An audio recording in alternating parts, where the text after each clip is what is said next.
video tayo para meron tayong may upload sa YouTube natin. Medyo busy tayo.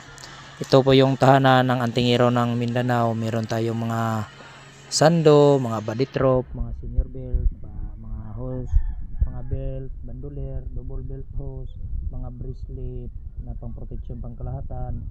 At saka ito naman yung mga mutya natin mga magaganda na pangbaon sa katawan. Maraming naiinggit sa atin.